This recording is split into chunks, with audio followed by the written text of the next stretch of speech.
katika mijadala ya kwenda kusoma kule, moja ya challenge ambayo nilikutana kama rais, swali lilikuja kwangu, how can we ensure investor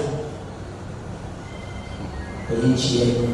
Kwa mfano sasa niliomba co-production kati ya Korea na Tanzania. Sasa tuambie na mwisho wake. Leo nikuuliza Dokta, utaratibu wa nchi yetu na mwisho wake mtu anayekuja kuinvest, maana yake changamoto tulionayo ni sera ya filamu hatuwezi kuikwepa. Sahihi kabisa. Mbele na hiyo imetupelekea nini? Imeenda mpaka balozi kumuomba balozi Tanzania nchini Korea, kumuomba balozi wataalamu kutoka Korea, sera ya Korea kuja Tanzania kutengeneza ile iliyopo ambayo tushafanya kazi kwa tuangalie tutakunia ile kasi. Ukiacha sera hii kama mitano au 10 tayari mabadiliko mengi. Hii tupate sera ya filamu ambayo itazaa sheria, viongozo ambayo itamfanya mtu aweze kuona anaweza kuinvest katika nchi kama ya kwetu. Kwa hiyo hata kusema ni neno kila siku, mtenda anasema tunasema kila siku, ni kweli tunasema kila siku, lakini sisi ndio ukombozi hawezi kupatikana kwa mara moja. Lazima tukubali changamoto tulionayo nyingine ni kuwa na sera ya filamu. Filamu tofauti na vitu vingine vyote. Kwa hiyo lazima tuwe nayo. Kwa hiyo ni moja ya challenge, na niliwaambia bodi ya filamu, niliwaambia mzaa. Haya, niambie nikisema peke yangu kule, mmeona hapa tumekubaliana kwa pamoja kwamba umuhimu wa kuwa na sera, sheria lazima. Kwa hiyo tukae lazima katika akili zetu wakati tunafanya mambo mengine ya streaming, tunataka mikumbi ya sinema, lakini lazima kitu tuwe nayo. Kwa hiyo ili akisema mmoja aseme mwingine. Leo tukikutana na mbunge, waziri, rais, pamoja na mambo mengine tutakayosema, mwambie tunahitaji sisi nimeeleweka vizuri hapo. Yaani maana yake tunakwenda kwenye kampeni kupambana nchi ipate uongozi bora, na tunaamini rais wetu Daktari Samia Suluhu Hassan Mungu anamjalia atapata.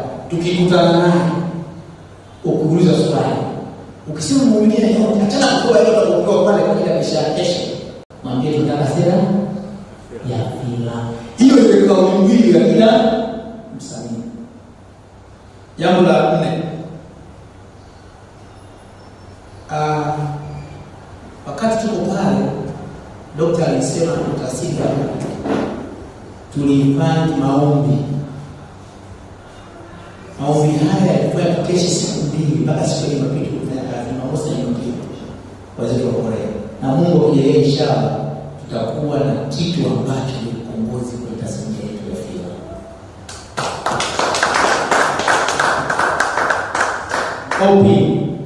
Kwa maana tulikubaliana, tunaamini kabisa tunakwenda kufanya mapinduzi ambayo haya ndio 40 mmoja wapo wa kwenda kwenye nchi ya ahadi. Lakini mabadiliko yoyote msitegemee kama itakuwa smooth kwamba wote tutakufaika. Hilo jambo halipo. Mabadiliko yanakuta na watu waliokuwa tayari. Kuna mazoea kuliache, kuna utaalamu kwa zamani tuliuache. Yaani kama mabadiliko yakija, hatuwezi kwa watu wote tukafanikiwa. Hata kwenye mpira na investor wamekuja kuwekeza fedha nyingi, lakini ukumbuke hawafaidi watu wote. Sasa wewe usiwe sehemu ya kutokuwa uwe sehemu ya manufaa. Kwa hiyo tukaenda nao tunakwenda kulifanya na Mwenyezi Mungu atufanikishe. Lingine la mwisho ni issue inayohusiana na mafunzo. Niliulizwa Korea kama rais anahitaji nini, pamoja na mambo mengine, lakini niliomba nahitaji training za watu. Swali za aina gani? Na ndio makubwa yalikuwa ni kutoa script direct. Hayo ni maeneo ya msingi ya kwanza. Maana kama chama hiki ambacho kwa kijipange kikianzia mafunzo, maana yake tuende kwenye mafunzo ili ili tufanikishe kujua zaidi. Lakini mafunzo yote pia mimi niliomba wataalamu watoke kule wa Tanzania twende kwenye mafunzo Tanzania ili ndio watu wengi zaidi. Wao wakasema hilo ni jambo la pili, tunaomba tukuchukulie waje huko. Wao watakwenda. Lakini sisi tuliomba kwa sababu nilijua kwenye safari za kwenda kule tutakuwa wachache. Lakini wakija wataalamu hapa tutakuwa wengi. Wao wanaamini tukiona tutajifunza zaidi kuliko wakija wao, kwa sababu tulichokiona sisi kule hatukuamini kama filamu inaweza kufikia hatua hii. Tumeenda kwenye kumbi za sinema, tumeenda kwenye kumbi za kuandaa studios, essay development of sio ya mdogo. Miaka 90 tunaambiwa pale kusaidia uongozi, miaka 90 walikuwa watengeneza magari kwa wingi. Miaka 90. Lakini kuna filamu moja ilitoka ikapiga pesa nyingi. Mtu mmoja akaenda kama Bishop pale akaweka hoja kama tumeinvest kwenye fedha za magari bilioni funds, lakini angalia mtu mmoja akainvest kiasi hichi na angalia fedha zilizokuja. Why nchi balisho? Kwa hiyo nchi ikajitoa kwenye upande wa investment kubwa ya magari ikaelekeza kwenye nini? Ndio leo wanazalisha ile filamu na zinaleta fedha nyingi kuliko chochote. Kwa hiyo mabadiliko haya yanaweza kutolewa. Na mwisho kwa umuhimu, Dr. aliniuliza wako wangapi kwa milioni 51, lakini tunataka kuingia pale wale jamaa maprofesa wa vyuo vikuu walikuwa wanaongea lugha ya Korea. Lugha ya Korea. Yeye sawa. Sisi kwenye presentation yetu tulisema Kiswahili kinaongelewa zaidi ya watu milioni 500 mpaka 600. Tanzania pekee yake tunaongea watu zaidi ya milioni 67 wote wanaongea Kiswahili. Nchi zilizofuatana maana yake zaidi Kiswahili kwa haraka zaidi. Wakasema nazidi mpaka Europe idadi ya watu wanaongea lugha moja. Yaani Europe wanaongea Kiingereza. Europe nzima afiki hiyo idadi.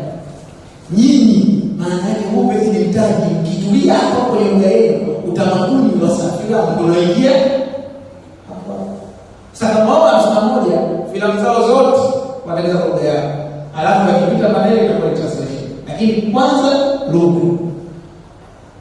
Sisi tunastadiliwa zaidi ya milioni 5 plus mpaka 600. Tunaongea lugha ya Kiswahili. Why isiwe ni mtaji? Hivi leo Rashidi hapo ukisema katika watu milioni 600 upate milioni 10 tu unaangalia filamu. Milioni 10 tu kwa lugha yako. Sasa 600 kwenye 10 ya shilingi si dogo sana. Why hiyo? Kwa hiyo tutatengeneza ubora wa kazi. Lugha sio tatizo, ndio maana leo tunachukua kitu tunazibadilisha, lakini tunazibadilisha kwa nini? Tumetengeneza ubora na content. Quality na content zimefanyaje? Zimefuatana. Ukiwa na content peke yake, una content, hamna kitu. Ukiwa na content peke yake bila quality, tunaelewa kwamba ataangalia kwa YouTube lakini kwenye mifumo mikubwa kutoka. Kwa hiyo viambatane vitu viwili, quality na content. The same way utafanikiwa kwenye idara ya kuuza eneo lolote. Kwa sababu kwenye maeneo ya msingi watu wanaangalia quality. Content mpaka itoke, haianzi kwanza. Ile content inaanza fulani kubakia mpaka itoke. Ndio hiyo content nzuri. Lakini kama ile watu ukimpa mtu akiangalia kazi, inafuata vigezo, sauti iko ili iko right, lazima tupite vile vitu. Kwa sababu tunachanganywa, dunia inabadilika. Baada ya kusema hayo, mimi kwanza niwashukuru sana. Katika mazingira ya kawaida tunakwenda kwenye ukombozi. Tumekuta kule kuna kitu kinaitwa promotion na rating. Ni bodi mbili tofauti, kuna bodi 3 Korea. Bodi yetu itafika inafanya kazi yote. Bodi yenyewe inafanya rating, yenyewe inafanya promotion. Yaani mtu yote kama promote kila kiwezekana. Kwa hiyo automatically lazima tubadilishe mfumo. Kwamba anayekurate hawezi kupromote. Sina nani nimeleka vile hapa. Kwa hiyo tumegundua kuna hiyo hali ya kuhakikisha na watu wanaonekana. Kama sasa wewe unakuja mtu mmoja wewe mlinzi. Na wewe mtu mmoja wewe wakati unafundisha tena namna gani ya kufanikiwa mkubwa kupata kitu kingine. Sasa nimeeleweka vizuri hapo. Kwa hiyo kimsingi kwa sababu tuna changamoto, lakini ukuaji wowote lazima upitie kwenye hizi mifumo, naamini tukishirikiana kuweza kufanikiwa. Mimi kama rais wa shirikisho la filamu Tanzania, vyama vyangu vikifanya hizo activities lazima nije tuweze kuendelea kupata kusema hapo. Mungu awabariki sana na wapende.